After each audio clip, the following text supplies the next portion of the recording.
السلام علیکم ورحمۃ اللہ وبرکاتہ۔ ان الحمد للہ نحمده ونستعینه ونستغفره ونؤمن به ونتوکل علیہ ونعوذ باللہ من شرور انفسنا ومن سیئات اعمالنا من يهده اللہ فلا مضل له ومن يضلل فلا هادی له واشهد ان لا الہ الا اللہ وحدہ لا شریک له واشهد ان محمدا عبدہ ورسولہ اما بعد فإن خير الحديث كتاب الله وخير الهدي هدي محمد صلى الله عليه وسلم وشر الأمور محدثاتها وكل محدثة بدعة وكل بدعة ضلالة وكل ضلالة في النار. اللهم صل على محمد وعلى آل محمد كما صليت على إبراهيم وعلى آل إبراهيم إنك حميد مجيد. اللهم بارك على محمد وعلى آل محمد كما باركت على إبراهيم وعلى آل إبراهيم إنك حميد مجيد. وقال الله تبارك وتعالى في قرآن المجيد: يا أيها الذين آمنوا اتقوا الله حق تقاته ولا تموتن إلا وأنتم مسلمون. رب اشرح لي صدري ويسر لي أمري واحلل عقدة من لساني يفقهوا قولي.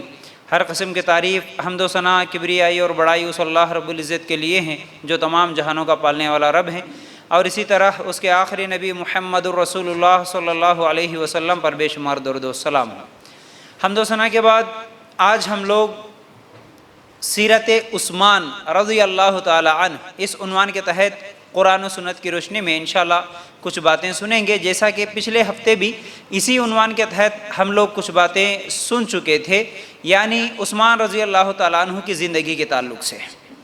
تو بہرحال ہم لوگ ہمارے صحابہ کی زندگیاں ایک ایک کر کے سنتے ہوئے آ رہے ہیں، جن میں ابو بکر صدیق رضی اللہ تعالیٰ عنہ، پھر عمر رضی اللہ تعالیٰ عنہ، پھر اس کے بعد ابھی ہم لوگ عثمان رضی اللہ تعالیٰ عنہ کے زندگی کے کچھ اہم واقعات ایک ایک کر کے ہم لوگ سنتے آ رہے ہیں، تو انشاءاللہ آج بھی سنیں گے۔ تو بہرحال آپ لوگوں کو سب سے پہلے یہ ذہن میں ہونا، یہ یاد رکھ لینا چاہیے کہ جب بھی ہم صحابہ یا صحابیات کا نام سنتے ہیں تو صحابی کہتے کسے ہیں، میں پہلے بتا چکا ہوں، لیکن پھر بھی آپ کے ذہن میں اچھی طرح یہ یاد ہو جائیں، ہم سب کو یہ معلوم ہو جائے، ورنہ ہم لوگ نام تو سنتے ہیں لیکن صحابی کہتے کسے ہیں یہ اکثر مسلمانوں کو نہیں معلوم ہوتا، لیکن صرف نام لے لیتے ہیں۔ دیکھیے، صحابی اس شخص کو کہتے ہیں جو اللہ کے رسول صلی اللہ علیہ وسلم کو ایمان کی حالت میں دیکھا ہو اور انتقال بھی ایمان کی حالت میں ہی، یعنی اسلام کی حالت میں ہی ان کا انتقال بھی ہو چکا ہو، تو ایسے شخص کو صحابی کہتے ہیں۔ اگر مرد ہے تو صحابی کہتے ہیں، اور عورت ہے تو صحابیات کہتے ہیں، ٹھیک ہے۔ اور جب بھی ہم کسی صحابی کا نام، جو مرد ہے ان کا نام لیں گے تو ہم بولیں گے ابو بکر صدیق رضی اللہ تعالی عنہ، یہ لفظ آتا ہے عنہ۔ اگر عورت یعنی صحابیہ کا نام لیتے ہیں، جیسا کہ عائشہ، فاطمہ رضی اللہ عنہا کہتے ہیں، ہو اور ہا، ٹھیک ہے، یہ یاد رکھ لیجئے۔ تو بہرحال صحابی، ہر آدمی صحابی نہیں ہوتا، اور ہر ایک کے ساتھ ہم رضی اللہ عنہ نہیں لگا سکتے۔ رضی اللہ عنہ صرف صحابہ کو ہی لگا سکتے ہیں، صحابہ کے نام کے ساتھ رضی اللہ عنہ لگائیں گے، کیونکہ اللہ ان سے راضی ہوا، وہ اللہ سے راضی ہوئی، اللہ تعالیٰ نے قرآن میں اعلان کیا۔ تو اب اللہ ہم سے راضی ہوا یا پھر ہمارے بڑوں سے راضی ہوا یا کوئی عالم ہے ان سے راضی ہوا، اس کی کوئی گارنٹی نہیں ہے، اس لیے ہم ہر کسی کو رضی اللہ عنہ نہیں کہہ سکتے۔ صرف صحابہ کا نام لیں گے تو جیسا کہ ابو بکر، عمر، عثمان، علی، اب ان کے ساتھ کیا کریں گے؟ ہم رضی اللہ عنہ ضرور کہیں گے، ٹھیک ہے۔ تو اب ہم عثمان رضی اللہ تعالیٰ عنہ کے تعلق سے جو باتیں سن رہے تھے، عثمان رضی اللہ تعالیٰ عنہ کیسے خلیفہ بنے، میں یہ بھی بتا رہا تھا کہ ایک ایک کر کے اللہ کے رسول صلی اللہ علیہ وسلم کے بعد کون خلیفہ بنے اور اس کے بعد کون خلیفہ بنے اور ان کو کیسے چنا گیا، یہ انشاءاللہ کیا ہے میں ایک ایک کر کے آپ لوگوں کے سامنے رکھ رہا ہوں۔ تو دیکھیے، جب عمر رضی اللہ تعالی عنہ کی شہادت ہوئی، اور شہادت کا پورا واقعہ ہم سن چکے، تو اس وقت عمر رضی اللہ تعالیٰ عنہ 6 صحابہ کا نام لیے تھے انتقال سے پہلے کہ یہ 6 میں سے کسی ایک کو خلیفہ چن لینا۔ اس میں عثمان رضی اللہ تعالیٰ عنہ، علی رضی اللہ تعالیٰ عنہ، طلحہ، زبیر، سعد رضی اللہ تعالیٰ عنہ اور عبد الرحمن بن عوف رضی اللہ تعالیٰ عنہ، یہ چاروں تھے۔ تو اب ان میں یہ 6 لوگ تھے، یہ 6 میں سے چاروں خود ہی دستبردار ہو گئے، یعنی کہنے لگے کہ نہیں، ہم ذمہ داری نہیں سنبھالیں گے، ہم اس کے لیے تیار نہیں ہے کہ ہم خلیفہ بنے، آپ کسی اور کو چن لے۔ اب بچے کون؟ 6 میں سے 4 اگر پیچھے ہٹے تو 2 بچے، دونوں میں سے کون تھے؟ ایک عثمان رضی اللہ عنہ اور دوسرے علی رضی اللہ عنہ۔ اب ان دونوں کے لیے عبد الرحمن بن عوف رضی اللہ تعالیٰ عنہ پھر دونوں سے الگ الگ مشورہ کرتے ہیں، دونوں سے بات کرتے ہیں ذمہ داریوں کے تعلق سے، اور اس کے بعد کہتے ہیں کہ اگر آپ لوگوں میں سے، آپ دونوں میں سے میں کسی ایک کو اگر خلیفہ بنا دوں، اب میں اگر کسی کا اعلان کر دوں آپ کا نام، تو پھر آپ کو کوئی شکایت تو نہیں ہوگی؟ جیسا کہ علی رضی اللہ تعالیٰ عنہ سے پوچھا، میں اگر عثمان رضی اللہ تعالیٰ عنہ کا نام اعلان کر دوں تو آپ کو کوئی اعتراض، کوئی شکایت؟ پھر اسی طرح عثمان رضی اللہ تعالیٰ عنہ سے پوچھے کہ میں اگر علی کو بناؤں رضی اللہ عنہ، آپ کو کوئی اعتراض؟ اس طرح پوچھنے کے بعد دونوں نے بھی کہا کہ نہیں، ہمیں کوئی اعتراض نہیں ہے، آپ کی مرضی، جس کا بھی نام آپ اعلان کر سکتے ہیں۔ تو اس کے بعد عثمان رضی اللہ تعالیٰ عنہ کا نام اعلان کر دیا گیا اور عثمان رضی اللہ تعالیٰ عنہ خلیفہ بنے۔ یہاں تک ہم لوگوں کو معلوم ہوا۔ اب یہ عثمان رضی اللہ تعالیٰ عنہ خلیفہ بنے۔ اب خلیفہ بننے کے بعد ایک اہم کام جو انہوں نے اپنی زندگی میں کیا تھا وہ کیا تھا کہ قرآن کو جمع کرنا۔ اب یہ میں آپ لوگوں کو تاریخ بھی بتا رہا ہوں اور اہم اہم واقعات بھی بتا رہا ہوں تاکہ آپ لوگوں کو یہ سب باتیں یاد ہو جائے۔ ایک صرف کہانی کی طرح میں آپ لوگوں کے سامنے ایک سٹوری سنا رہا ہوں جو کہ ہمارے صحابہ کی زندگیاں ہیں، ٹھیک ہے؟ یہ سمجھنے کی ہے، ہمیں ہمیشہ یاد رہنے والی چیزیں ہیں یہ، ٹھیک ہے؟ تو بہرحال میں نے کہا تھا کہ قرآن کیا اللہ کے رسول صلی اللہ علیہ وسلم کے زمانے میں کتابی شکل میں جمع تھا؟ نہیں تھا۔ تو کس کے زمانے میں جمع ہوا؟ ابو بکر صدیق رضی اللہ، سب سے پہلے ابو بکر صدیق رضی اللہ تعالیٰ، کیونکہ صحابہ جنگوں میں شہید ہو رہے تھے اور عمر رضی اللہ تعالیٰ عنہ بار بار بول رہے تھے کہ ابو بکر صدیق رضی اللہ تعالیٰ عنہ، میں اس وقت بتایا آپ لوگوں کو، ابو بکر صدیق رضی اللہ تعالیٰ عنہ کے پاس عمر رضی اللہ تعالیٰ عنہ بار بار جا رہے تھے، بول رہے تھے کہ اے ابو بکر صدیق، آپ کیا کیجئے، قرآن کو جمع کیجئے، کیونکہ جنگوں میں صحابہ شہید ہو رہے، حافظ قرآن شہید ہو رہے، تو پھر اس قرآن کا کیا ہوگا، اس لیے آپ جمع کیجئے۔ تو ابو بکر صدیق رضی اللہ تعالیٰ عنہ پہلے تو نہیں مانے، لیکن بعد میں ہاں ٹھیک ہے، معاملہ تو ایسا ہی ہے، اور انہوں نے یہ سوچا تھا کہ جو کام اللہ کے رسول صلی اللہ علیہ وسلم نہیں کرے وہ میں کیسے کر سکتا ہوں، اس لیے وہ پہلے انکار کر رہے تھے۔ لیکن جب معاملات کو دیکھے کہ اگر حافظ قرآن سب شہید ہو جائیں تو پھر قرآن کیسے باقی رہے گا، یہ سوچ کر ابو بکر صدیق رضی اللہ تعالیٰ عنہ ایک صحابی کو ذمہ داری دیے تھے۔ کون تھے وہ؟ زید بن ثابت رضی اللہ تعالیٰ عنہ کو، یہ صحابی کو ذمہ داری دیے تھے کہ آپ کیا ہے، قرآن کو جمع کریں۔ تو یہ جو زید بن ثابت رضی اللہ تعالیٰ عنہ ہیں وہ کہتے ہیں کہ اگر مجھے کوئی پہاڑ ایک جگہ سے دوسری جگہ پر منتقل کرنے کا حکم دیا جاتا تو یہ کام میرے لیے آسان تھا، میں ایسا کر لیتا، لیکن قرآن کو ایک جگہ جمع کرنا یہ مجھے اس سے بھی زیادہ مشکل ہوا۔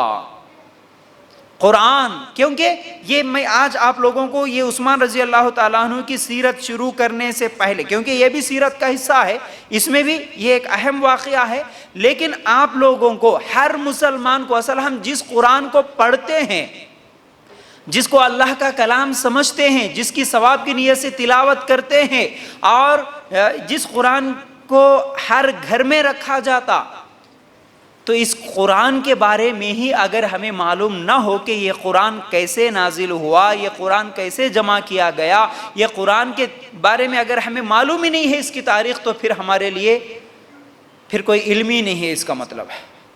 سوچنا، آپ تھوڑی دیر کے لیے غور کرنا، فکر کرنا، قرآن ہمارے پاس ہے، قرآن ہم پڑھتے ہیں، یہ قرآن کیسے آیا، کہاں سے آیا، کیسے جمع ہوا، کون جمع کرے، کون لکھے، اس کے بارے میں اگر ہمیں معلوم ہی نہیں ہے اللہ کے کلام کے بارے میں، تو پھر ہمارا علم کیسا ہے اور کتنا کمزور ہے، اپنے آپ سے سوال کرنا۔ اس لیے میں آپ لوگوں کے سامنے آج قرآن کیسے جمع ہوا یہ میں بتا رہا ہوں۔ اس سے پہلے بھی میں بتایا تھا، لیکن کیونکہ شاید میرے اس پہلے سیشن میں آپ لوگ نہیں آئے تھے ہوں گے، اس لیے میں تھوڑا سا ریپیٹ کر رہا ہوں اس چیز کو۔ یاد رکھو، قرآن کیا ہے؟ اللہ کا کلام ہے، اور یہ قرآن آخری کتاب ہوگی، قیامت تک کوئی اور دوسری کتاب آنے والی نہیں ہے۔ اب یہ مسلمانوں کے لیے بلکہ تمام انسانوں کے لیے اس قرآن کو نازل کیا گیا. یہ ایک لا ہے، یہ شریعت ہے، اب یہ قانون ہے اللہ کی طرف سے انسانوں کے لیے جو قانون اترا، کیا کرنا کیا نہیں کرنا، کیا جائز نہیں، کیا عمل کریں گے تو جنت میں جائیں گے، کیا عمل کریں گے تو جہنم میں جائیں گے، ہر چیز زندگی گزارنے کا طریقہ جو بتا دیا گیا یہ ہے قرآن. اب یہ قرآن کیسے نازل ہوا؟ نازل کرنے والا اللہ، اتارنے والا اللہ. کیا اللہ تعالیٰ قرآن کتابی شکل میں آسمان سے ایک ہی مرتبہ بھیج دیا؟ نہیں. ہاں، کیسے اتارا اللہ تعالیٰ؟ اللہ تعالیٰ جبرائیل علیہ السلام کو حکم دیتے، اور جبرائیل علیہ السلام وہ آیت لے کر کس کے پاس پہنچتے؟ نبی کریم صلی اللہ علیہ وسلم کے پاس. تو اور نبی کریم صلی اللہ علیہ وسلم کو پڑھنا لکھنا نہیں آتا تھا، تو نبی بھی قرآن کو لکھے نہیں، نبی بھی پوری کتاب جمع کر کے نہیں رکھے. نبی کیا کرتے؟ صحابہ کو سناتے. اب جو صحابی جس وقت سامنے بیٹھے ہوئے ہوتے یا تو فوراً یاد کر لیتے یا نہیں تو لکھ لیتے. اب اس زمانے میں لکھنے کا جو بھی طریقہ تھا، چمڑوں کے اوپر، ہڈیوں کے اوپر، پتھروں کے اوپر جو بھی لکھنے کا طریقہ تھا، وہ ہر صحابی کے پاس کچھ آیتیں، کچھ سورتیں جو سنے وہ لکھ کے رکھ لیے. اور عربوں کا حافظہ بڑا گہرا تھا، میں بولا تھا اس سے پہلے، بڑا تیز حافظہ عربوں کا ہے نا. تو اس لیے اللہ تعالیٰ نے صحابہ کو چن لیا، عربوں کو اس لیے چن لیا کیونکہ ان کا حافظہ بڑا تیز تھا. میں مثال بھی دیا ایک چھوٹے صحابی کا، نام یاد ہے کسی کو؟ چلیے ٹھیک ہے. وہ صحابی کیا کرے، 6-7 سال، 5-6 سال کی عمر تھی، لیکن صرف راستے سے آنے جانے والوں سے سن کر کتنا قرآن یاد کرے. جب ان کے قبیلے والے سب اسلام قبول کرے تو ان سب کے لیے امام جس کو چنا گیا وہ چھوٹے بچے کو چنا گیا، کیونکہ وہ قرآن سب سے زیادہ یاد کر چکے تھے ان کے قبیلے میں. تو ایسا حافظہ تھا عربوں کا، چھوٹے چھوٹے بچے بھی یاد کر لیتے. ٹھیک ہے. اچھا، قرآن کے حافظے کے تعلق سے انشاءاللہ میں پھر کبھی بتاؤں گا کیسا ان کا اور ہمارے محدثین کا علم تھا، کیسے وہ یاد کرتے تھے، کیسا یاد رکھتے تھے. اللہ کے لیے غور کرنا. تو بہرحال اب یہ قرآن کیسے نازل ہوا یہ آپ لوگوں کو ذہن میں رہے، اس لیے آسان انداز میں بتا رہا ہوں اتارنے. اچھا، اور ایک بات، کیا قرآن پورا کا پورا ایک ہی مرتبہ جبرائیل علیہ السلام لے کے آئے اور پورا کا پورا ایک ہی مرتبہ اللہ کے رسول صلی اللہ علیہ وسلم کو سنائے؟ ایسا نہیں ہوا. کیسا ہوا پھر؟ 23 سال میں، ماشاءاللہ 23 ایئرز پورے، تھوڑا تھوڑا کر کے. کیسے؟ جب بھی جو موقع آتا اس موقع کے حساب سے اللہ تعالیٰ اس آیت کو نازل کر دیتا. ٹھیک ہے. جیسا کہ مکہ میں پردہ کرنا فرض نہیں کیا گیا تھا. مکہ میں جب صحابہ تھے 13 سال تھے، لیکن 13 سال میں پردے کا حکم نہیں ہوا. مکہ میں 13 سال تھے، لیکن 13 سال میں نماز 5 ٹائم کی فرض نہیں ہوئی تھی. مکہ میں 13 سال تھے صحابہ، لیکن مکہ میں شراب کے بارے میں بھی حکم نہیں آیا تھا. ایسے کئی حکم ہیں جو مکہ میں نازل نہیں ہوئے. 13 سال لگے، قرآن اترتے گیا، لیکن موقع کے حساب سے، ہر موقع کے حساب سے. ٹھیک ہے. کچھ آیتیں، کچھ سورتیں تھوڑے تھوڑے کر کے اترتے گئے. اچھا، اب جبرائیل علیہ السلام لے کر آتے قرآن کو، پھر اسی طرح اللہ تعالیٰ بھی وحی کے ذریعے سے بھیج دیتا. ٹھیک ہے. نبی کے دل میں کچھ آیتیں اتار دیتا. ٹھیک ہے. اس طرح قرآن اترتا گیا. اب اس قرآن کو اللہ کے رسول صلی اللہ علیہ وسلم صحابہ کو سناتے گئے، صحابہ لکھتے گئے. ٹھیک ہے. اب اس طرح پورا قرآن 23 سال میں مکمل ہو گیا اور اللہ کے رسول صلی اللہ علیہ وسلم کا انتقال بھی ہو گیا. لیکن اللہ کے رسول صلی اللہ علیہ وسلم کے انتقال تک ایک جگہ ایک کتابی شکل میں قرآن موجود نہیں ہے.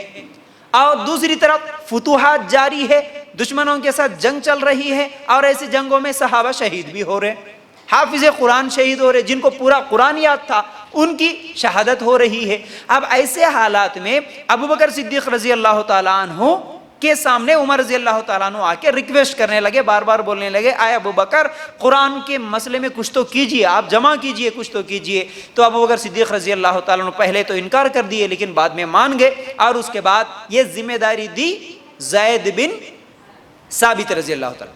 اب یہ زید بن ثابت اور دوسرے صحابہ کو لے کر قرآن کو جمع کرنا شروع کرے. اب کیسے قرآن کو جمع ہوا، قرآن کو کیسا جمع کیا گیا؟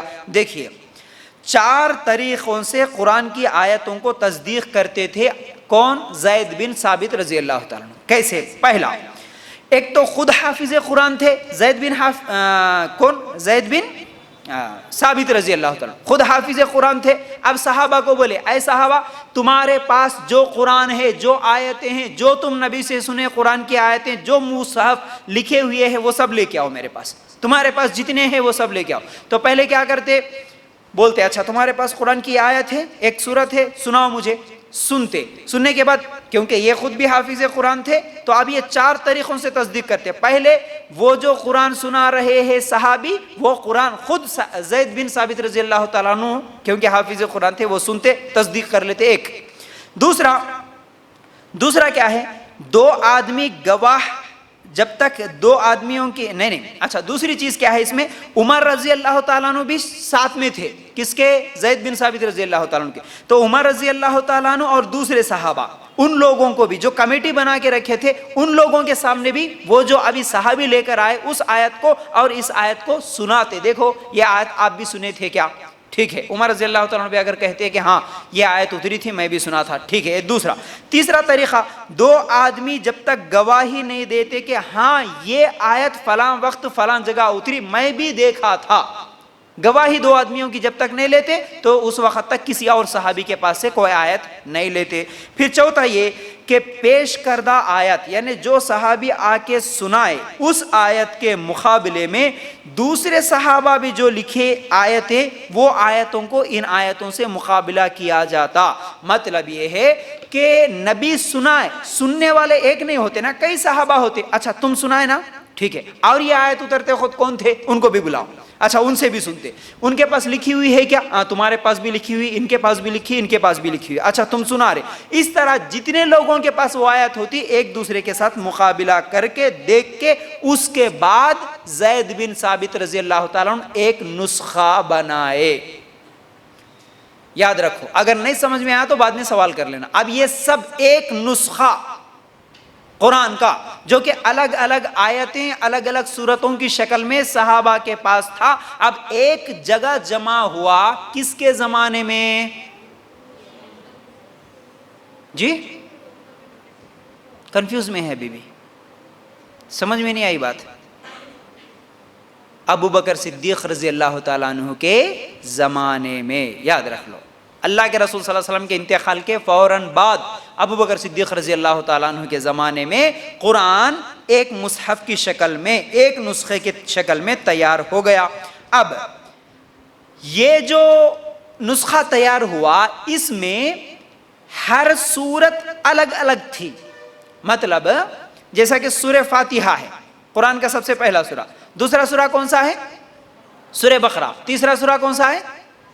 سورہ آل عمران. اس کے بعد سورہ نساء. تو اس طرح اب ایک جگہ تو جمع ہوا، لیکن سورہ فاتحہ کا الگ نسخہ، سورہ بقرہ کا الگ نسخہ، سورہ آل عمران کا الگ نسخہ. بہرحال الگ الگ سورتوں کے الگ الگ نسخے بنے. ایک جگہ نہیں جمع، ایک جگہ نہیں بنا، پھر بھی پوری قرآن ایک جگہ نہیں جمائے. زید بن ثابت رضی اللہ تعالیٰ عنہ ہر سورت کا الگ الگ نسخہ بنا کے رکھ دیے ابو بکر صدیق رضی اللہ تعالیٰ عنہ کے زمانے میں. اچھا، اور سورتوں کی ترتیب بھی نہیں تھی، صرف ایک نسخہ بنا. ٹھیک ہے بھائی، ایک نسخہ، ایک کتاب، مثال کے طور پر ایک کتاب بنے. اب اس کے اندر جیسا کہ ہمارے پاس بھی ہوتے نا پارے، چھوٹے چھوٹے پارے ہوتے نا، 1 پارا 2 پارا، اس زمانے میں بھی 1 سورہ 2 سورہ 3 سورے 4 سورے، اس طرح 114 صورتیں الگ الگ نسخوں میں جمع ہو گئی. لیکن کون سی پہلے ہیں کون سی بعد میں ہے پوری ایک جگہ ابھی بھی جمع نہیں ہوا ابو بکر صدیق رضی اللہ تعالیٰ عنہ کے زمانے میں. اچھا، اس کے بعد کیا ہوا؟ یہ جو نسخہ تھا ابو بکر صدیق رضی اللہ تعالیٰ عنہ کے پاس تھا، جو پہلے بنا ابو بکر صدیق رضی اللہ تعالیٰ عنہ کے پاس تھا. ابو بکر صدیق رضی اللہ تعالیٰ عنہ کا انتقال ہوا تو کس کے پاس گیا؟ وہ عمر رضی اللہ تعالیٰ عنہ کے پاس، کیونکہ وہ دوسرے خلیفہ تھے، ان کے پاس تھا. اب جب عمر رضی اللہ تعالیٰ عنہ شہید ہوئے تو وہ نسخہ حفصہ رضی اللہ تعالیٰ عنہ کے پاس تھا. حفصہ رضی اللہ تعالیٰ عنہ کون ہے؟ بولیے. عمر رضی اللہ عنہ کی بیٹی اور کس کی بیوی؟ اللہ کے رسول صلی اللہ علیہ وسلم کی بیوی حفصہ رضی اللہ تعالیٰ عنہ، ان کے پاس یہ نسخہ تھا. ٹھیک ہے، اچھا یاد رکھ لو. اب کیا ہوا؟ 25 سے 35 ہجری میں جہاد کے لیے صحابہ اب مختلف علاقوں کو جانے لگے. صحابہ جب جانے لگے الگ الگ مطلب فتوحات کرتے ہوئے، ہر ایک علاقہ صحابہ کے ہاتھوں میں آتے جا رہا تھا، تو صحابہ اسے الگ الگ قرأتوں میں تلاوت کرنا شروع کرے. اہم بات بول رہا ہوں میں آپ کو، اچھا یاد رکھ لینا، اللہ کے لیے بڑی علمی بات ہے لیکن اچھی طرح سمجھنے کی کوشش کرو. صحابہ گئے، اب مکہ مدینہ میں نہیں ہے، دیکھیے پہلے مدینہ میں تھے، بعد میں مکہ فتح ہوا، پھر اس کے بعد ادھر یمن، مصر، کیا ہے روم، ٹھیک ہے نا، اس طرح عراق، یہ سب چیزیں کیا ایک ایک ایک ایک کوفہ، بصرہ، یہ سب کیا ہے مسلمان فتح کرتے ہوئے جا رہے. اب الگ الگ علاقوں میں جو بھی صحابی گئے اب وہاں کے گورنر بنا دیے گئے، تو اب وہاں پر وہ تلاوت کر رہے. تو تلاوت کرنے کا طریقہ، قرأت کرنے کا جو طریقہ تھا، یہ الگ الگ طریقوں میں تلاوت ہو رہا تھا. قرآن مکمل 7 قرأتوں میں اس کی تلاوت ہو رہی تھی. جیسا کہ آج بھی کچھ قاریوں کو آپ سنیں گے تو کیا ہوتا، اپنے کو سننے میں وہ زیر زبر کا فرق ہوتا، کبھی پیش ہوتا وہاں پر، لیکن پڑھنے والے اسے زبر کی طرح پڑھتے ہیں.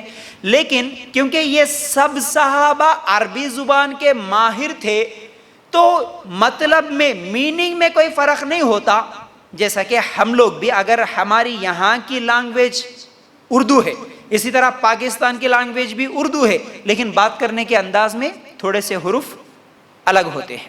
اس کے علاوہ اگر آپ تمل ناڈو جائیں گے، یا نہیں تو ادھر کڑپا جائیں گے، یا نہیں تو یہیں پر ہمارے بنگلور کو جائیں گے، تھوڑا سا اگر آگے چلیں گے، اسٹیٹ بدلیں گے تو بات کرنے کا انداز الگ ہوتا. اردو زبان ہی سب بات کرتے. مہاراشٹر جائیں گے، وہاں کے بامبے لوگوں کی بھی الفاظ الگ ہوتے ہیں، مطلب وہی ہوتا لیکن الفاظ الگ الگ ادا ہوتے ہیں. اسی طرح صحابہ بھی جہاں بھی جا رہے ہیں قرأت الگ الگ طریقے سے کر رہے ہیں. اب اس قرأت کے مسئلے کو لے کر پھر اختلاف ہونے لگا.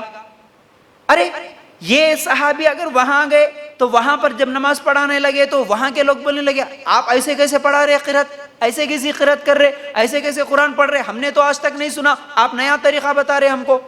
اس طرح صحابہ میں اختلاف ہونے لگا. تو اب کیا ہوا، عثمان رضی اللہ تعالیٰ عنہ نے کیا مشورہ کیا، اور حذیفہ بن یمان رضی اللہ تعالیٰ عنہ آ کے کہتے ہیں کہ اے عثمان، خلیفہ سے بول رہے، اے عثمان، اس سے پہلے کہ یہود و نصارہ کی طرح جیسے وہ لوگ ان کی کتاب کو لے کر آپس میں جھگڑا کر لیے، ویسا جھگڑا ہم آپس میں مسلمانوں کے اندر نہ ہو جائے، اس سے پہلے آپ کچھ تو کیجئے، آپ قرآن کو جمع کیجئے، آپ ایک قرأت پہ لے کے آئیے. تو اس وقت اب دیکھو، یاد رکھ لینا 2 صحابہ کے نام. ایک کارنامہ ہوا قرآن کو جمانے کا ابو بکر صدیق رضی اللہ تعالیٰ عنہ کے زمانے میں.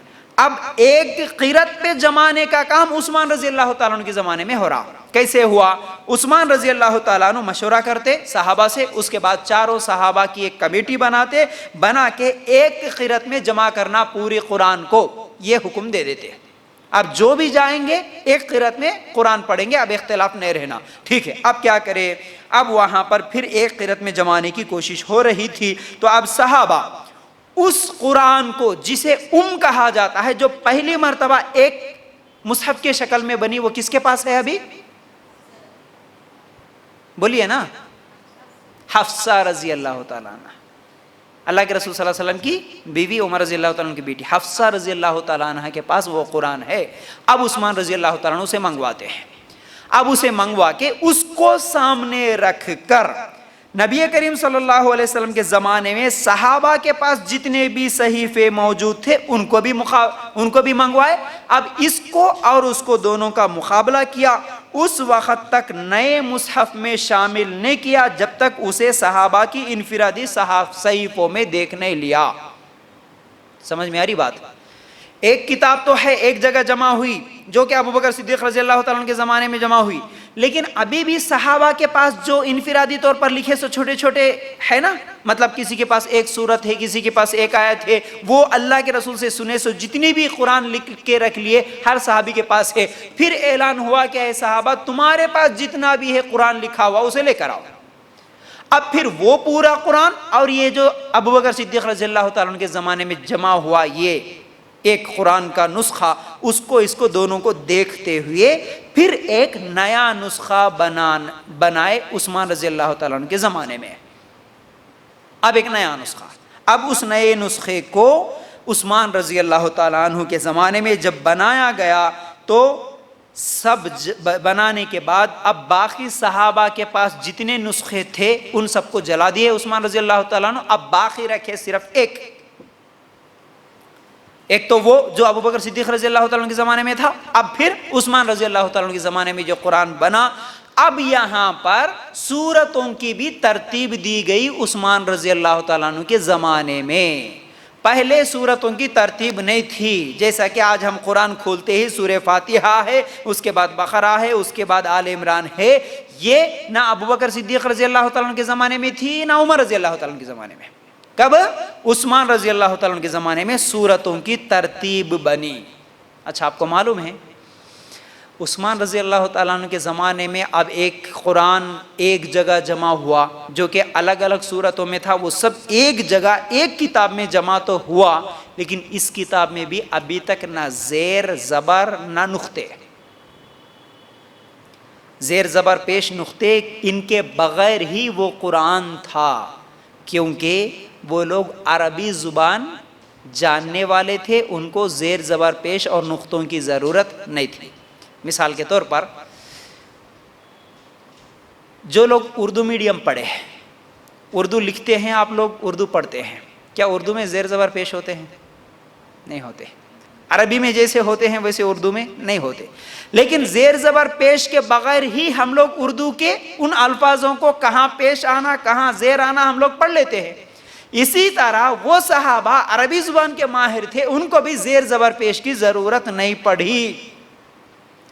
عثمان رضی اللہ تعالیٰ عنہ کے زمانے میں اب ایک نہیں، اسی ایک کو بنانے کے بعد اس جیسے پورے 7 کاپی بنائے قرآن کے۔ عثمان رضی اللہ تعالیٰ عنہ کے زمانے میں پورے 7 قرآن بنے، جو ابو بکر صدیق رضی اللہ کے زمانے میں ایک تھا، اب اس کے 7 بنے، مکمل پورے 7۔ اب عثمان رضی اللہ تعالیٰ عنہ کیا کرے، ایک یمن کو بھیج دیے، ٹھیک ہے، ایک ملک شام کو بھیج دیے، ٹھیک ہے، اسی طرح کیا ہے، ایک مصر کو بھیج دیے، ایک مکہ میں رکھے، ایک مدینہ میں۔ اب جہاں جہاں مسلمان گورنر ہے وہاں ایک کاپی بھیج دیا اور بولے کہ آج کے بعد یہی طریقہ ہوگا قرآن پڑھنے کا، اب قرآن کے معاملے میں اختلاف نہیں کر سکتے۔ اس طرح پھر کیا ہے، قرآن جمع ہوا، سورتوں کی ترتیب بھی بنی، ٹھیک ہے، اس طرح قرآن کو ایک جگہ جمع کر دیا۔ اب قرآن کے بارے میں پھر اس کے بعد جو زمانہ آتے گیا، پھر اس کے پھر جب اور بھی کاپیاں بنتی گئی، جب سے جو ہے نا آگے بڑھتے گئے اور لوگ پڑھنے والے مطلب زیر زبر پیش کے بغیر پڑھنا جن کو مشکل ہو رہا تھا، پھر وہاں پر وہ آئندہ دوسرے زمانے میں کیا ہے اس کی ترتیب بنتے گئی۔ تو بہرحال ہم عثمان رضی اللہ تعالیٰ عنہ کے زمانے میں جو ایک اہم کام ہوا، بڑا کام ہوا قرآن کا، وہ یہ ہوا، پورے ایک جگہ قرآن بھی جمع ہوئی، پوری صورتوں کی ترتیب بھی دی گئی ہے، اور ایک کاپی نہیں، اس کے 7 قرآن بنا دیے عثمان رضی اللہ تعالیٰ۔ اب سنو، ایک اہم حدیث سنا رہا ہوں میں آپ کو، جیسا کہ آپ لوگ سوال بھی کرتے ہیں اور کئی لوگ بھی سوال کرتے ہیں، اور کئی لوگوں کے دماغ میں یہ سوالات بھی آتے ہیں کہ اللہ کے رسول صلی اللہ علیہ وسلم کے زمانے میں تو ایک ہی دین تھا، مطلب دین آج بھی ایک ہی ہے لیکن ایک ہی طریقہ تھا، کوئی اختلافات نہیں تھے، لیکن اب یہ جماعتوں میں بٹ جانا، یہ آپس میں مسلمانوں کا الگ الگ فرقوں میں چلے جانا، الگ الگ طریقے کیوں ہوئے، یہ سب چیزیں کیوں ہوئی، یہاں شروعات ہو رہی ہے۔ دیکھو، اب اہم مسئلہ میں آپ لوگوں کے سامنے رکھ رہا ہوں، اس کو سمجھیں گے تو پھر آپ کسی کو بھی جواب دے سکتے ہیں، اور صحیح کیا ہے غلط کیا ہے آپ کو بھی معلوم ہو جائے گا، ٹھیک ہے۔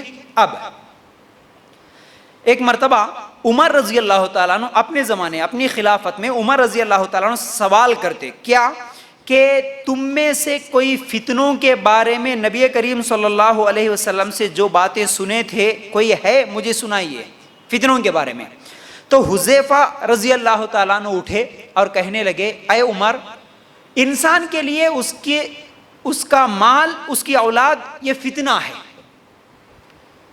تو عمر رضی اللہ تعالیٰ عنہ کہنے لگے، میں یہ چھوٹے فتنے کے بارے میں نہیں بول رہا ہوں، میں اس فتنے کے بارے میں آپ سے سوال کر رہا ہوں جو سمندر کی طرح ٹھانٹے مارتے ہوئے آئے گا، جو خطرناک فتنے ہوں گے، وہ اس فتنے کے بارے میں آپ میں سے اگر کوئی سنے ہو، اللہ کے رسول صلی اللہ علیہ وسلم نے فتنوں کے بارے میں جو بتایا وہ آپ سنے ہیں تو مجھے سناؤ۔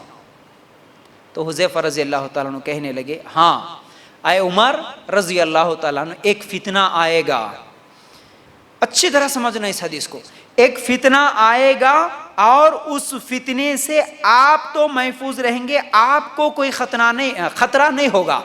عمر رضی اللہ تعالیٰ عنہ سے کون بول رہے؟ حذیفہ رضی اللہ تعالیٰ عنہ بول رہے کہ آپ کو کوئی خطرہ تو نہیں ہوگا، ایک فتنے کے بارے میں سنا، اللہ کے رسول صلی اللہ علیہ وسلم بتا دیے ایک فتنہ تو آنے والا ہے جو بڑا خطرناک فتنہ ہوگا، لیکن آپ محفوظ رہیں گے۔ آپ کے اور اس فتنے کے درمیان مطلب ایک دروازہ بند ہے، فتنے آئیں گے اسلام میں لیکن ایک دروازہ بند ہے، اس لیے اے عمر تم اس فتنے سے، اس فتنے کے خطرناکی سے تم محفوظ رہ سکتے ہیں، تم پر اس کا کوئی اثر نہیں ہوگا۔ تو عمر رضی اللہ تعالیٰ عنہ سوال کرے اس دروازے کو کھولا جائے گا یا توڑ دیا جائے گا؟ تو حذیفہ رضی اللہ تعالیٰ عنہ کہنے لگے اس دروازے کو توڑ دیا جائے گا۔ تو عمر رضی اللہ تعالیٰ عنہ کہنے لگے اگر اسے توڑ دیا جائے گا تو پھر وہ دروازہ کبھی بند نہ ہو سکے گا، وہ دروازہ کبھی بند نہ ہو سکے گا۔ حذیفہ رضی اللہ تعالیٰ عنہ کہتے ہیں کہ وہ دروازہ کیا ہے وہ میں بھی جانتا ہوں اور عمر رضی اللہ تعالیٰ عنہ بھی جانتے ہیں، اصل میں وہ دروازہ خود عمر رضی اللہ تعالیٰ عنہ ہے۔ صحیح بخاری کی حدیث، یعنی ہمارے نبی صلی اللہ علیہ وسلم پہلے ہی بتا چکے کہ ایک دروازہ بند ہے، وہ دروازہ جب تک رہے گا فتنے نہیں آئیں گے اسلام میں۔ عمر رضی اللہ تعالیٰ عنہ سوال کرے کہ اب وہ دروازے کو کھولا جائے گا یا توڑ دیا جائے گا؟ تو صحابی نے کہا کہ اس دروازے کو توڑ دیا جائے گا، مطلب یہ ہے جو دروازہ کھلتا اسے بند کر سکتے، لیکن جس دروازے کو توڑ دیتے اسے بند نہیں کر سکتے۔ مطلب اشارہ یہ تھا کہ وہ دروازہ خود عمر رضی اللہ تعالیٰ عنہ ہے، عمر رضی اللہ تعالیٰ عنہ جتنے دن زندہ رہیں گے اسلام میں فتنے داخل نہیں ہو سکتے، لیکن عمر رضی اللہ تعالیٰ عنہ وہ جو دروازہ ہے اسے توڑ دیا جائے گا، کا مطلب عمر رضی اللہ تعالیٰ عنہ کو شہید کر دیا جائے گا، عمر رضی اللہ تعالیٰ عنہ کو شہید کر دیا جائے گا۔ اور یہ بات خود عمر رضی اللہ تعالیٰ عنہ جانتے تھے کہ ہاں وہ دروازہ میں ہی ہوں اور مجھے شہید کر دیا جائے گا۔ اللہ کے لیے غور کرنا۔ اب فتنے کیسے آئے؟ اب فتنہ شروع ہوا عمر رضی اللہ تعالیٰ عنہ کے زمانے میں۔ کون؟ جو مجوسی تھا وہ عمر رضی اللہ تعالیٰ، آگ کا پوجاری تھا وہ مجوسی، انگار کی پوجا کرتا تھا، وہ آیا عمر رضی اللہ تعالیٰ عنہ کو شہید کر دیا دشمنی میں۔ اب اس کے بعد عثمان رضی اللہ تعالیٰ عنہ خلیفہ بنے۔ اب عثمان رضی اللہ تعالیٰ عنہ کے زمانے سے فتنے شروع ہو گئے، کیونکہ اب وہ دروازہ جو آڑ تھا اسلام کے اور فتنوں کے درمیان اب اسے توڑ دیا گیا۔ اب کیسا ہوا دیکھیے، عثمان رضی اللہ تعالیٰ عنہ جیسے ہی خلیفہ بنے اب فتوحات جاری تھے، زیادہ سے زیادہ دور تک اسلام پھیل رہا تھا۔ یہودی آج بھی یہودی ہے، اس زمانے میں بھی یہودی تھے، یہ یہودی سامنے سے مقابلہ کرنے کی طاقت اس زمانے میں نہیں رکھتے تھے۔ اب جہاں بھی سامنے سے آ کے لڑ رہے، لیکن جیت کس کی ہو رہی، فتح کس کی حاصل ہو رہی؟ صحابہ کی۔ جیسے کہ میں بتایا تھا روم کے ساتھ جب جنگ ہو رہی تھی کتنا لشکر تھا؟ وہ 2,40,000 یا 3 لاکھ کے قریب کا لشکر تھا۔ صحابہ کتنے تھے؟ 30,000، صرف 30,000 صحابہ، لیکن وہاں پر فتح ہوئی مسلمانوں کی۔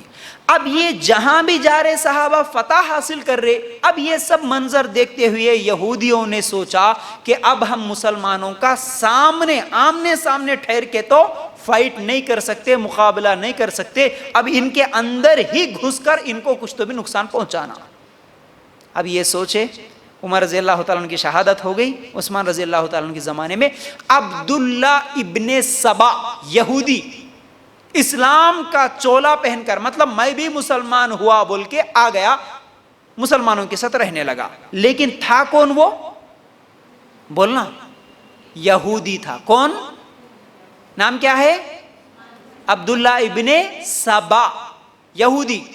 اسلام کو نقصان کرنا، اب مسلمانوں کا نقصان کرنا، یہ سوچ کے وہ آیا، مسلمانوں کی طرح آیا. اب وہ آ کے کیا کرتا ہے کہ الگ الگ، جیسا کہ شام ہے، کوفہ ہے، بصرہ ہے، مصر ہے، الگ الگ علاقوں میں جاتے ہوئے وہاں کے حالات دیکھتا. اب جہاں بھی کوفہ، بصرہ، مصر، یہ جتنے بھی علاقے ہیں، نیا نیا مسلمان بنے سو لوگ ہیں، کیونکہ صحابہ گئے اس علاقے کو فتح کر لیے. صحابہ تھوڑے رہتے، اب اسلام کی تعلیمات دینا ہوتا. لیکن جو اب کیونکہ پورا علاقہ تو مسلمانوں کے قبضے میں آیا، لیکن وہ لوگ جو پہلے مجوسی تھے، یہودی تھے یا عیسائی تھے، ان لوگوں کو تو اسلام کے بارے میں نہیں معلوم. اب کیونکہ ملک فتح ہوا اس لیے وہ لوگ بھی سرنڈر ہو گئے. تو اب ایسے لوگ جو نئے نئے مسلمان بن رہے تھے، یا پھر جو مجبوراً ارے مسلمان فتح کر لیے بھائی اب ہمارے لیے کوئی راستہ نہیں ہے بول کے ڈر کے جو اسلام قبول کر لیے، ان لوگوں کے پاس یہ جاتا. کون؟ عبداللہ ابن سبا. جا کے اپنی طرف سے نئی نئی باتیں ان کو سکھانا شروع کرتا. یہی معاملہ یاد رکھ لو، انڈیا میں بھی جب اسلام آیا ایسا ہی معاملہ ہوا. انڈیا میں اسلام کون لے کے آئے؟ کب آیا؟ صرف ہم لوگوں کو سناتے خواجہ غریب نواز کے زمانے میں آیا ہے نا، اور ایسے ایسے جھوٹے واقعات سناتے کہ انہوں نماز پڑھ کے ادھر سلام پھیرے تو ادھر جتتے تھے انہوں سب کلمہ پڑھ لیے، ادھر سلام پھیرے تو ادھر جتتے تھے انہوں سب کلمہ پڑھ لیے. 90,000 کا مجمع خالی کیا ہے، اپنے وہ خواجہ صاحب کو دیکھ کے کلمہ پڑھ لیا. اور ایسے ایسے جھوٹی باتیں. انگریز کے زمانے میں اسلام آیا. کیسا آیا کہ وہ ایک مشہور واقعہ نا، یہ لوگ جھوٹ کی بھی حد نہیں، ایسی جھوٹی باتیں، ایسی جھوٹی چیزیں. ایک انگریز تھا، وہ کیا ہے، اس کے ہاتھ میں گن تھا، ٹھیک ہے، اور مسلمان جو تھے ان کے ایک پیر صاحب تھے، پیر کے ہاتھ میں تسبیح تھی، ٹھیک ہے. انگریز آ کے پوچھا پیر صاحب سے، یہ کیا ہے آپ کے ہاتھ میں جو اس طرح تسبیح پکڑ کے آپ گھوم رہے؟ پیر صاحب بولے گا تیرے ہاتھ میں کیا ہے جو تو پکڑ کے گھوم رہا؟ وہ بولا کہ یہ گن ہے. اس سے کیا کرتا؟ اس سے کیا ہے، وہ پوچھتے کیا کرا، ایک پرندے کو شوٹ کر دیا، مار دیا اور پرندہ نیچے گر گیا. اب پیر صاحب سے پوچھا اس سے کیا کرتے بول کے، بولے تو یہ پیر صاحب جا کے تسبیح وہ پرندے کے اوپر یوں رکھے تو پرندہ زندہ ہو کے بھاگا کرتے. اب اس کو دیکھ کے انہیں مسلمان ہو گیا کرتے. ایسے جھوٹے واقعات.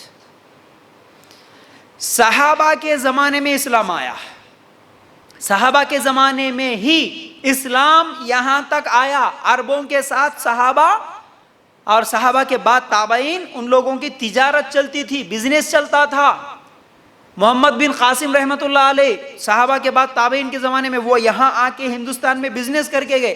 اب جیسے ہی عربوں کے ساتھ ہندوستان میں آنا جانا ہوا وہیں سے اسلام پھیلا.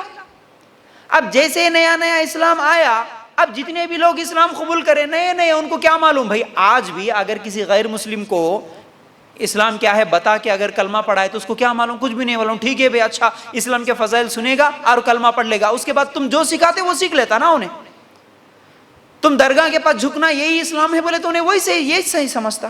کسی کے پیر پڑنا بولے تو وہی صحیح سمجھتا. اسی طرح انڈیا میں جب نیا نیا اسلام قبول کرے لوگ، تو اس زمانے کے جو یہ مولوی ہے، یہ جو خبروں کے پجاری ہے، یہ لوگ غلط باتیں لوگوں کو سکھا کے یہ پورے رسماں رواجاں، یہ فاتحہ، یہ نظر نیاز، یہ اختلاف جو کچھ بھی شروع کرے، یہ نئے نئے جو لوگ اسلام قبول کرے وہاں سے شروع ہوا. ہے عرب میں، مکہ مدینہ میں یہ چیزیں نہیں ملتی. جیسا کہ ہم کو آج فاتحہ دینا کیا اللہ کے رسول کے زمانے میں نہیں ملتا، صحابہ کے زمانے میں نہیں ملتا. خبروں کے سامنے جھکنا، چادریں چڑھانا، پھول چڑھانا، اگربتیاں چڑھانا، نظر و نیاز کرنا، سجدے کرنا، یہ قوالیاں، یہ ڈھول، یہ ناچنا، میلاد منانا، یہ کچھ بھی نہیں ملتا ہم کو اللہ کے رسول اور صحابہ کے زمانے میں. اب یہ کہاں سے آیا بولے تو جب انڈیا میں اسلام قبول کرے لوگ، تو اس زمانے کے یہ جو نئے نئے پہلے جو اسلام قبول کرے سو پیٹ کے پجاری ملا بیٹھے جگہ اپنی بزنس چلنا بول کے خبروں کو بنا لیے، یہ نئے نئے ثواب کے طریقے نکالے. کچھ بھی نہیں، کیا بھی ہوئے تو مولوی کو لے کے آؤ کھلاؤ. اس لیے تمہارے گھر میں مر گئے تو بھی 40 دن کا کھانا مولوی کے گھر کو جانا. خبر کے پاس بیٹھے تو آرام سے دھندا چلتا، خالی ایک چادر ڈال کے رکھے تو سب لوگ آئیں گے، ناریل بھی رکھیں گے، پیسے بھی دیں گے، منتیں بھی پوری ہوں گی، اس کا دھندا بھی چلتے رہتا.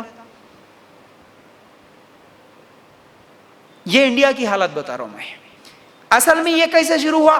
اس زمانے میں عثمان رضی اللہ تعالیٰ عنہ کے زمانے میں عبداللہ ابن سبا آیا، الگ الگ علاقوں کو گیا، دیکھ لیا کون کون نیا نیا مسلمان اسلام قبول کر رہا، کون کون نیا مسلمان بن رہا. اب اس کو سکھائے تو انہیں سیکھ جاتا.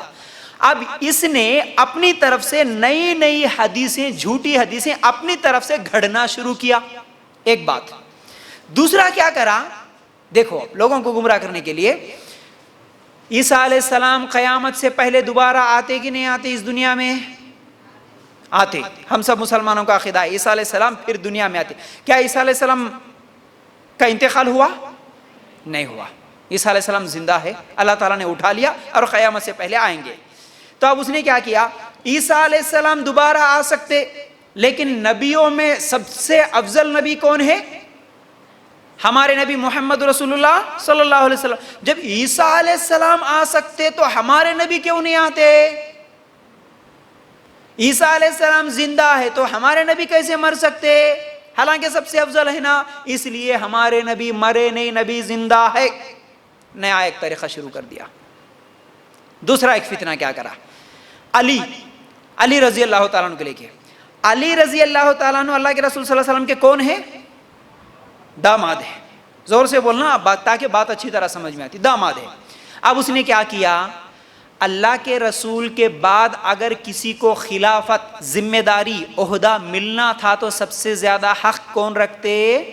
علی رکھتے، کیونکہ یہ اللہ کے رسول کے داماد ہے. تو علی کو حکومت نہیں دے کے ابو بکر، عمر، عثمان یہ لوگ زبردستی حکومت کو، خلافت کو چھین لیے. اصل میں علی کو حکومت ملنا تھا. ایک نیا طریقہ لوگوں کے ذہنوں کو بدل دیا. اور ایک ایسی بات اس نے لوگوں کے اندر پھیلا دی، علی اصل میں علی نہیں ہے. علی کے بارے میں، علی رضی اللہ تعالیٰ عنہ کے بارے میں ایسی باتیں لکھ دیا وہ کہ علی نہیں، علی الہ ہے. الہ کس کو بولتے؟ الہ کا مطلب کیا ہوتا؟ معبود. لا الہ پڑھتے نا ہم، لا الہ نہیں ہے کوئی معبود سوائے اللہ کے. تو انہیں کیا کرا؟ علی نہیں ہوتے، اصل میں علی الہ ہے. علی بھی خدا ہے. علی کے اندر خدا آتا، علی خدا ہے اصل تم کو نہیں معلوم. اسی لیے یہ محرم کے پنجے پکڑ کے ناچنے والے کس کو خدا بول کے ناچ رہے معلوم ہے آپ کو؟ دیکھیں نا پرسوں تک فیس بک میں، یوٹیوب میں آگ میں کھود رہے. کیا بول کے وہ نعرے لگا رہے تھے معلوم ہے؟ سنو کبھی غور سے. مولا علی، علی علی، مولا علی. اور یہ جو گانوں میں بھی ہے آتا نا، وہ قوال اور فلموں کے گانے میں بھی کیا ہے؟ علی. ویسے تو سنتا نہیں بھی، لیکن کبھی کبھی سننے میں آتا ہے. لوگ جو اپنے کالر ٹیون پہ بھی لگا لیتے ہیں اور موبائلوں میں لگا لیتے ہیں، آٹو والے خاص طور سے ہمارے بھائیاں. علی مست کلندر، دم کے اندر پتہ نہیں یہ جو ہوتا نا، ہاں کیا ہے یہ علی کے نام سے کئی کو ہے معلوم ہے آپ کو؟ یہ میں آپ کو تاریخ بتا رہا ہوں آپ کو، ہنسنے کی بات نہیں. اصل میں یہ نہیں معلوم ہو کہ ہمارے مسلمان بھی گاتے مولا علی بول کے سٹارٹ ہوتا وہ پتہ نہیں گانا جو بھی ہے. لیکن تو یہ مولا علی، علی دم کے اندر، علی مست کلندر، علی ہر چیز کے اندر کا مطلب کیا ہے معلوم ہے؟ علی دم میں لے تو علی ہر جگہ ہے، علی الہ ہے، علی خدا ہے. یہ ہے اس گانے کا مطلب معلوم ہے آپ کو؟ اب یہ علی خدا ہے سب سے پہلے کس نے شروع کیا معلوم؟ یہ عبداللہ ابن سبا یہودی. کس کے زمانے میں؟ عثمان رضی اللہ تعالیٰ عنہ کے زمانے میں. وہ جو یا علی مدد علی، وہ بھی ایک گانا تھا نا. کس سے مانگ رہے؟ یا علی مدد علی، اے علی مدد کرو. مسلمان کس کی مدد مانگتا؟ کس سے مدد مانگتا؟ اے اللہ مدد کر. یہ بولنا چھوڑ کے یا علی مدد علی سکھایا گیا. گانے گا رہے آج، اسلام سے باہر ہوتے. یہ کفریہ جملہ ہے معلوم ہے آپ کو؟ یا علی مدد علی اگر کوئی گانے کے طور پر گائے یا زبان پہ الفاظ لائے، اسلام سے باہر ہو جاتا وہ معلوم ہے آپ کو؟ یہ ہے یا علی مدد علی، علی دم کے اندر یہ سب چیزیں نکلی. آج یہ شیعہ لوگوں کے پاس یہ سب چیزیں شیعوں کے پاس ہوتی ہے، لیکن یہ شیعہ، یہ یہودیوں کی نسل وہاں سے نکلی عبداللہ ابن سبا کے زمانے میں. اس نے سب سے پہلے یہ نئے نئی چیزیں، نبی بھی زندہ ہو کے آتے، علی بھی زندہ ہو کے آتے، علی خدا ہے. میں علی رضی اللہ تعالیٰ عنہ کی سیرت میں آپ کو بتاؤں گا، ان لوگوں کی اتنی بڑی ٹیم بن گئی، معلوم ہے آپ کو. علی رضی اللہ تعالیٰ عنہ کو جب معلوم ہوا کہ یہ لوگ مجھے خدا بول رہے، ان سب کو نکال کے انگار میں جلا دیے. ان کو، ان لوگوں کو آگ لگا کے جلا دیے. تو یہ بدماش کیسے تھے معلوم ہے؟ آگ میں جلتے ہوئے بھی خوشی سے جا رہے تھے. جلانے کی صفت اللہ کی ہے، ہم کو اللہ جلا رہا بول کے کھودے انہوں، معلوم ہے. ایسا کیسا ذہن بدلتا ہوں گا، ایک دم لوگ کیسا بگڑ جاتے ہوں گے بول کے شاید سوال آ رہا ہوں گا آپ کے ذہن میں. آج بھی یہ جتنے بھی خبر کے پجاریاں ہیں، یہ لوگ پیرام پڑھو بولے تو ان کے سامنے پیرام پڑھنے کے لیے تیار ہے، ان کے اوپر لاکھوں روپے چھڑکنے کے لیے تیار ہے، انہوں جو بولے وہ کرنے کے لیے تیار ہے. انہوں کوئی زندہ ہے بولے تو زندہ مان لے رہے، ہر جگہ ہے بولے تو ہر جگہ مان لے رہے، انہوں جو بولے وہ کر لے رہے. کہیں کو کر لے رہے؟ یہی شیطان ان کے دماغ میں سوار ہو کے رہتا، جیسا کہ عبداللہ ابن سبا کے ذریعے سے اس زمانے کے لوگوں میں شیطان ایسا سوار ہو گیا تھا. ان کی باتیں سمجھ گیا، حق بات چھوڑ دیے، یہ لوگ سب اس کی باتوں میں آ گئے. سب نہیں، ان کی ایک ٹیم جمع ہوئی، سمجھو ایک الگ سے جماعت، ایک الگ سے الگ الگ فرقے جمع ہو گئے اس زمانے میں. تو اب کیا ہوا؟ اس نے پلان کیا. کیا پلان؟ اب ان کو ہم سامنے سے تو نہیں مار سکتے، اب ان کے عقیدوں کو بگاڑ دو. عقیدوں کو بگاڑ دیا. اس کے بعد کیا کرا؟ عثمان رضی اللہ تعالیٰ عنہ کے خلاف لیٹرز لکھتا تھا، خط لکھتا تھا. مصر والوں کو ملک شام والوں کی طرف سے، ملک شام والوں کو بصرہ کی طرف سے، بصرہ والوں کو کسی اور جگہ سے، اس طرح الگ الگ جگہ سے صرف خطوط آتے تھے، لیٹرز آتے تھے، لیٹرز آتے تھے. اور یہ جو شہادت حسین ہے نا، حسین رضی اللہ تعالیٰ عنہ کی شہادت، وہ بھی یہی لوگ کرے تھے. میرا پورا لیکچر ہے یوٹیوب پہ، آپ دیکھیے، یہ پوری تاریخ اس میں بھی میں بتایا تھا. تو بہرحال ایک دوسرے کے خلاف لیٹرز جا رہے، کیا بول کے؟ اے کوفہ والو، تم تو سکون میں ہوں گے، ہمارے اوپر بہت زیادہ مشکل ہو رہی ہے، ہمارے پاس جو گورنر ہے بہت زیادہ ظلم کر رہا. اب ان لوگوں کو وہ لوگوں کی طرف سے لیٹرز آتے، لکھنے والا یہ رہتا تھا، اس کی ٹیم ہوتی تھی جو ایک دوسرے کو آپس میں، تم سکون میں ہوں گے، ہم مشکل میں ہیں، ہم سکون میں ہوں گے، تم مشکل میں، چلو ہم سب مل کے جائیں گے کہاں؟ عثمان رضی اللہ تعالیٰ عنہ کے پاس. کہاں ہے اب عثمان رضی اللہ تعالیٰ عنہ؟ خلافت کہاں ہے؟ مدینہ میں ہے. اللہ کے رسول مدینہ میں تھے، ابوبکر صدیق رضی اللہ تعالیٰ عنہ مدینہ میں، عمر رضی اللہ تعالیٰ عنہ مدینہ میں، عثمان رضی اللہ تعالیٰ عنہ مدینہ میں بھی خلافت. لیکن اب جہاں جہاں اسلام پھیلا وہاں پر ایک ایک صحابی کو گورنر بنا کے بھیج دیے، صحابی عثمان رضی اللہ تعالیٰ عنہ. اب وہ گورنروں کے خلاف یہ سب لوگ آپس میں ایک دوسرے کو لیٹرز لکھ لے کے کیا کرے، ہم سب جا کے عثمان رضی اللہ تعالیٰ عنہ کو شکایت کریں گے، چلو بول کے آ گئے. ایک ٹیم بن کے آ گئی عثمان رضی اللہ تعالیٰ عنہ کے پاس. اب آ کے کیا بول رہے؟ عثمان رضی اللہ تعالیٰ عنہ کو یہ لوگ تقریباً 700 لوگوں کی ایک ٹیم بن کے آئی، پوری عقیدے کی بگاڑ لے کے. عثمان رضی اللہ تعالیٰ عنہ کے خلاف بھی یہ بول رہے تھے کہ آپ بھی غلطی کر رہے ہیں، آپ جس کو گورنر بنا کے بھیجے نا، وہ گورنر ہمارے اوپر ظلم کر رہا، آپ غلطی کرے، آپ پہلے عہدے سے ہٹو بول کے لڑ رہے ہیں. کیا بول رہے؟ آپ یعنی مین عثمان رضی اللہ تعالیٰ عنہ کو عہدے سے ہٹانا. اب یہ پلاننگ کر کے آئے وہ لوگ، آپ عہدے سے ہٹو. آپ غلطیاں کیا کیا بتا رہے ہیں. عثمان رضی اللہ تعالیٰ عنہ جنگ بدر میں تھے، میں بتایا تھا، تھے نہیں تھے؟ کیوں نہیں تھے؟ ہاں، اللہ کے رسول صلی اللہ علیہ وسلم کی بیوی، اللہ کے رسول صلی اللہ علیہ وسلم کی بیٹی عثمان رضی اللہ تعالیٰ عنہ کی بیوی رقیہ رضی اللہ عنہا بیمار تھی. اللہ کے رسول صلی اللہ علیہ وسلم خود روکے، اب آ کے غلطی بتا رہے، ٹھیک ہے اے عثمان، اصل میں تم بدر سے بھاگے، تم جنگ بدر میں نہیں آئے، تم ڈر کے نہیں آئے، تم عہدے کے لائق نہیں ہے، تم اترو. اصل میں عہدے کے لائق کون؟ وہ لوگوں کی نظر میں علی رضی اللہ تعالیٰ عنہ. ان کو عہدہ ملنا تھا، تم لوگ زبردستی چھین لیے، تم اترو عہدے سے بول کے لڑنے کے لیے آ گئے. اور بول رہے تھے کہ ہمارا گورنر ہمارے اوپر ظلم کر رہا، یہ ہمارے اوپر ظلم کر رہا، تم یہ غلطی کرے وہ غلطی کرے، ایسے بہت ساری غلطیاں بتانے لگے. ٹھیک ہے، اسی طرح اور یہ بھی بول رہے تھے کہ تم جو عہدے دیے تمہارے رشتہ داروں کو دیے، فلاں کرے فلاں کرے، یہ سب غلطیاں لے کے آئے. اب دیکھیے عثمان رضی اللہ تعالیٰ عنہ سے یہی ڈیمانڈ ہو رہی ہے کہ تم عہدہ چھوڑ دو. اصل میں انسان کو کسی سے حسد ہو جاتی نا، دشمنی کرتا ہے نا، اب اس کے خوبیاں بھی اس کو اچھی نہیں لگتی، بلکہ سب اس کی غلطیاں ہی لگتی ہے۔ ہم بھی اگر کسی سے جب دشمنی ہو جاتی یا جھگڑا ہو جاتا، پرسوں تک ہمارا دوست تھا، پرسوں تک ہماری اگر عورتیں ہیں تو سہیلی تھی یا رشتہ دار تھا، اچھے تھے، لیکن جب جھگڑا ہو جاتا، دل میں نفرت بیٹھتی نا، اب انہوں کون سا بھی کام کرے تو ہم کو اچھا دکھتا؟ کوئی بھی ہو نہیں اچھا دکھتا، چاہے وہ مثال کے طور پر ساس بہو کا ہی کیوں کام نہ ہو گھر میں، اچھے تھے تو اچھے تھے، لیکن جب جھگڑا ہوتا اب انہوں کون سا اچھا بھی کام کرے تو وہ خراب ہی دکھتا، اچھا نہیں دکھتا، اس کے اندر کوئی نہ کوئی اس کے اندر سے کیا ہے غلطی نکالنے کی انسان کوشش کرتا۔ عثمان رضی اللہ تعالیٰ عنہ کے خلاف بھی ایسے ہی وہ بھڑکا کے لے کے آیا کہ اب تم جو بھی کرے غلط کرے، اب تم عہدے سے ہٹو۔ اب عثمان رضی اللہ تعالیٰ عنہ کیا کرے، کیونکہ خلیفہ تھے مسلمانوں کے، صحابہ کو کیا بولے کہ تم تحقیق کرو اصل میں ان کا معاملہ کیا ہے، یہ لوگ ایسا کیوں آئے، کیوں جھگڑا کر رہے ہیں مدینہ آ کے، تم تحقیق کرو۔ تو علی رضی اللہ تعالیٰ عنہ خود کیا کرے کہ ٹھیک ہے میں تحقیق کروں گا، میں بات کروں گا، بول کے ان لوگوں سے بات کر کے ان کے پورے مسئلے سن لیے، عثمان رضی اللہ تعالیٰ عنہ کو لے کے آ کے سنائے، تو عثمان رضی اللہ تعالیٰ عنہ کیا کرے، ٹھیک ہے میں تمہارے تمام مسئلوں کو حل کروں گا، لیکن ابھی حج کے دن تھے، یہ کون سے حج کون سے مہینے میں آتا جی؟ ذی الحجہ کے مہینے میں، ٹھیک ہے، ذی الحجہ کے مہینے میں حج کے موقع پر میں تمہاری جو بھی پریشانی ہے، تمہاری پریشانیوں کو میں دور کروں گا اور جواب دے دوں گا، ٹھیک ہے۔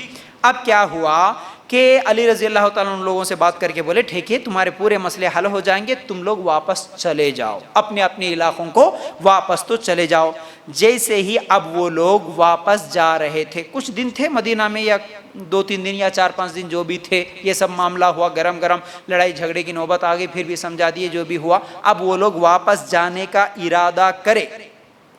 جیسے ہی واپس نکلے، ایک سواری پر ایک آدمی ان سے آگے دوڑتے ہوئے جا رہا تھا، یہ لوگ جب واپس جا رہے تھے، اور ان لوگوں کو گالیاں دیتے ہوئے جا رہا تھا، تھوڑی دیر رک رہا، گالیاں دے رہا، پھر تیزی سے جا رہا، پھر تھوڑی دیر رک رہا، گالیاں دے رہا، پھر تیزی سے جا رہا۔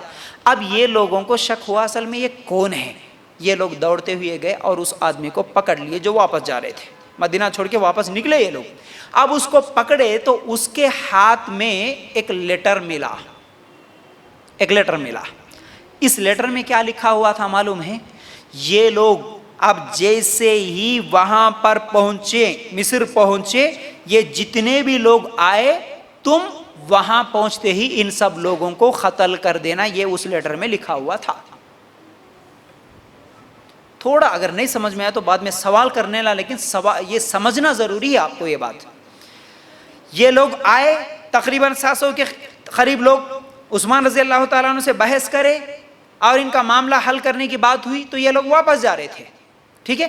اچھا واپس جا رہے تھے تو یہ لوگ جو آئے تھے نا، یہ لوگوں کی شکایتوں میں ایک شکایت یہ بھی تھی کہ ہمارا گورنر ہمارے اوپر ظلم کر رہا، تو آپ گورنر کو بدل دو، ہمارے گورنر کو بدل دو۔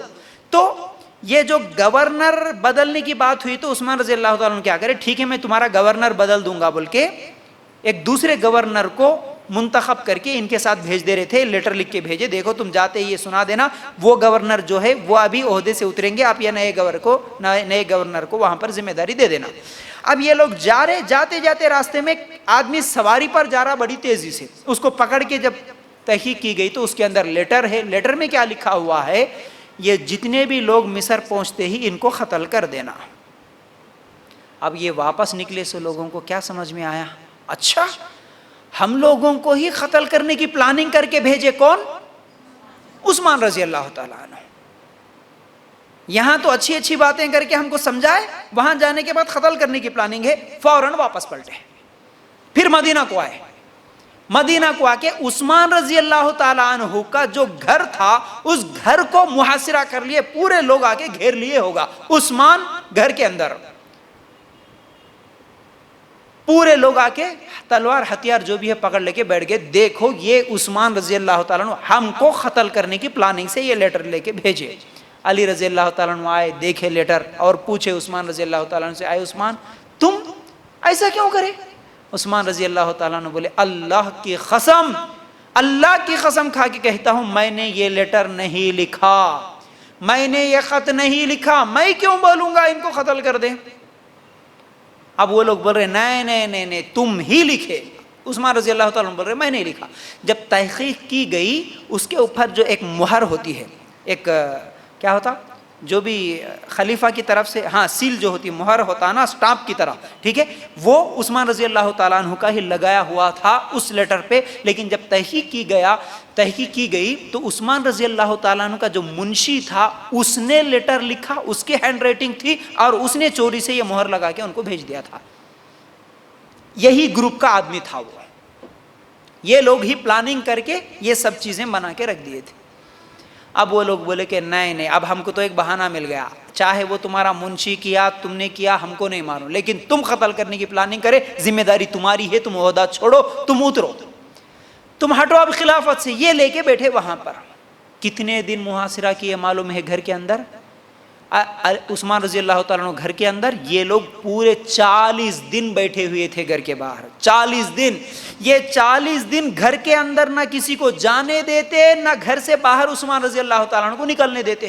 پورے کے پورے لوگ آ کے یہاں پر بیٹھ گئے. اور اتنی زیادہ تکلیف عثمان رضی اللہ تعالیٰ عنہ کے ساتھ جو ظلم ہوا کہ عثمان رضی اللہ تعالیٰ عنہ کو گھر کے اندر 40 دن تک بند کر کے رکھ دیے. عثمان رضی اللہ تعالیٰ عنہ اپنے گھر کے چھت پہ چڑھتے ہیں اور آواز دیتے ہیں، اے لوگو، میرا رشتہ اللہ کے رسول صلی اللہ علیہ وسلم کے ساتھ کیا تھا؟ کم از کم آپ کو اتنا تو یاد ہونا چاہیے. میں کون ہوں کم از کم اتنا تو یاد ہونا چاہیے. میرے بارے میں اللہ کے رسول صلی اللہ علیہ وسلم نے کیا کہا آپ کو کم از کم اتنا تو یاد ہونا چاہیے. اے لوگو، مدینہ میں تم لوگوں کو پانی پینے کے لیے نہیں تھا تو پانی کس نے خرید کے دیا؟ کیا میں نہیں تھا تم کو پانی خرید کے دینے والا، پانی کا کنواں؟ مسجد کے لیے جگہ نہیں تھی تو کیا وہ میں نہیں تھا جو تمہارے لیے مسجد، ہم سب کے لیے مسجد کی جگہ خرید کے دینے والا؟ جنگ تبوک کے موقع پر مال کی کمی تھی تو اس جنگ کے لیے جو فوج کی تیاری ہونا تھا وہ سب فوج کی تیاری کے لیے کیا میں نے تیاری نہیں کیا تھا؟ میں کیا کیا نہیں کیا اسلام کے لیے. آج تمہیں مجھے مارنا چاہتے ہو، تم لوگ، تم مجھے قتل کرنا چاہتے ہو. میں کون ہوں، میرا نبی کے ساتھ رشتہ کیا ہے، کم از کم اتنا تو آپ یاد رکھتے تو اچھا تھا. لیکن وہ لوگ ایک ہی بات، یا تو خلافت چھوڑو یا نہیں تو ہم قتل کر دیں گے. اور عثمان رضی اللہ تعالیٰ نے اس طرح بار بار ان لوگوں کو کیا ہے سمجھاتے رہے، لیکن یہ لوگ اپنے ہی ضد میں تھے. اور عثمان رضی اللہ تعالیٰ عنہ کو پینے کا پانی تک نہیں ملنے دیا. پینے کا پانی، کہنے لگے میں تم لوگوں کو مدینہ میں یہ کنواں خرید کے دیا پینے کا، آج مجھے پانی نہیں پینے دے رہے. اصل میں آپ قتل کرنا چاہتے ہو تو میں کون سا گناہ کیا مجھے قتل کیا جائے؟ اسلام میں 3 قتل جائز ہے. عثمان رضی اللہ تعالیٰ عنہ یہ بھی بول رہے تھے کہ اسلام میں 3 قتل جائز ہے نا. کون سے؟ ایک، اگر کوئی شادی کے بعد زنا کرے، شادی شدہ مرد ہو یا عورت ہو، زنا کرے، اسے قتل کرنا جائز. دوسرا، کوئی اسلام چھوڑ کے مرتد ہو گیا، مسلمان تھا لیکن اسلام چھوڑ کے دوسرے مذہب میں چلے گیا تو اسے قتل کرنا جائز. تیسرا، اگر کسی کو کسی نے قتل کیا تو جو قتل ہوا اس کے وارث، اس کا باپ، بھائی، بیٹا، جس نے قتل کیا اس کو اگر قتل کر دیا تو وہ جائز. اسلام میں صرف 3 قتل جائز ہے، یاد رکھو. اور یہ 3 قتل بھی کون؟ اچھا یہ 3 قتل جائز ہے نا بول کے میں بھی کسی کو قتل کر دے تو بولے تو جائز نہیں ہوگا. کیسے؟ یہ حکومت کرے گی. اگر اسلامی حکومت ہے تو کرے گی. شادی شدہ زانی ہے، زنا کرے، ان کو کون قتل کرے؟ ہم نہیں کر سکتے. اگر اسلامی حکومت ہے تو ان کو قتل کر سکتی ہے. تو اسلام میں یہ صرف 3 قتل جائز ہے. یہ تینوں میں سے میں نے کون سا گناہ کیا تم مجھے قتل کرنے کی کوشش کر رہے ہیں؟ عثمان رضی اللہ تعالیٰ عنہ سوال کر رہے تھے. لیکن یہ لوگ بات ماننے کے لیے تیار نہیں تھے، اور یا تو خلافت چھوڑو یا نہیں تو قتل ہو جاؤ. بس یہی 2 باتوں میں اڑے ہوئے تھے. 40 دن تک یہی معاملہ چلتا رہا. 17 ذی الحجہ، تاریخ 17 ذی الحجہ 35 ہجری میں، شہادت سے 1 دن پہلے عثمان رضی اللہ تعالیٰ عنہ، جمعرات کی رات تھی. عثمان رضی اللہ تعالیٰ عنہ روزے سے تھے، کیونکہ اب گھر کے اندر نہ کھانے کے لیے کچھ بچا، نہ پانی پینے نہیں دے رہے، پانی پینے کے لیے نہیں ہے. جمعرات کی رات روزے سے تھے. عثمان رضی اللہ تعالیٰ عنہ افطاری کرنے کے لیے گھر میں پانی تک نہیں تھا. گھر میں بیوی، بچے ہیں، بیوی ہے اور یہ خود ہے، بس باقی کوئی اور نہیں ہے. اور صحابہ بھی آتے ہیں، بار بار صحابہ دوسرے راستوں سے آتے عثمان رضی اللہ تعالیٰ عنہ کے پاس، آ کے کہتے ہیں اے عثمان تم اجازت دو، ان لوگوں کے خلاف ہم جنگ کریں گے، اے عثمان تم اجازت دو، ان کو ہم قتل کریں گے، اصل میں یہ لوگ تم کو قتل کرنے کی پلاننگ سے آئے، عثمان تم اجازت دو۔ بار بار ایک ایک صحابی آتے بولتے جاتے، لیکن عثمان رضی اللہ تعالیٰ عنہ کیونکہ ایک تو نرم دل بھی تھے، اور وہ کہنے لگے اے لوگوں، میرے ایک کی قتل کی وجہ سے اگر یہ فتنے مٹ سکتے ہیں تو میں ایک آدمی قتل ہو جاؤں گا، کوئی مسئلہ نہیں، لیکن میری وجہ سے زیادہ تر لوگوں کا قتل ہونا مجھے یہ پسند نہیں ہے۔ میری وجہ سے آپس میں مسلمان ایک دوسرے سے جنگ کرے، لڑے، قتل کر لے ایک دوسرے کو، یہ مجھے پسند نہیں ہے۔ میں اکیلا شہید ہو گیا تو کوئی مسئلہ نہیں، لیکن میں انہیں قتل کرنے کا حکم نہیں دوں گا، یہ بول رہے تھے۔ تو 40 دن تک یہی معاملہ رہا۔ عثمان رضی اللہ تعالیٰ عنہ جمعرات کی رات روزے سے تھے، اور جمعرات کی مغرب میں پینے کے لیے پانی نہیں تھا، اگلے دن بھی روزے کی نیت کر لیے، رات کو سو گئے جمعرات کی۔ اللہ کے رسول صلی اللہ علیہ وسلم خواب میں دیکھا اللہ کے رسول صلی اللہ علیہ وسلم کو، اور اللہ کے رسول صلی اللہ علیہ وسلم نے کہا تھا اے عثمان کل کی افطاری تم میرے ساتھ کرو گے، کل کی افطاری تم میرے ساتھ کرو گے۔ عثمان رضی اللہ تعالیٰ عنہ یہ خواب دیکھے، اور صبح اٹھے، سحری میں بھی کیا ہے اسی طرح، کھانے کے لیے تو کچھ ہے نہیں، روزے کی نیت کر لیے، روزے سے تھے۔ تو عثمان رضی اللہ تعالیٰ عنہ، یہ 17 ذی الحجہ 35 ہجری ہے، وہ لوگ جو گھر کا محاصرہ کر کے بیٹھے تھے، ان میں سے ان لوگوں کو یہ معلوم ہوا کہ نہیں ہم لوگ اس طرح کتنے دن بیٹھیں گے۔ اب دوسری طرف پلاننگ تو ہو رہی ہے، کتنے دن یہ صحابہ بھی خاموش بیٹھیں گے مدینہ والے، اگر وہ لوگ آ گئے۔ حالانکہ اس وقت کیا ہوا، ایک اہم مسئلہ یہ بھی یاد رکھو، یہ ذی الحجہ کا مہینہ تھا نا، تو صحابہ مدینہ میں نہیں تھے، سب زیادہ تر صحابہ مکہ کو حج کرنے کے لیے گئے تھے۔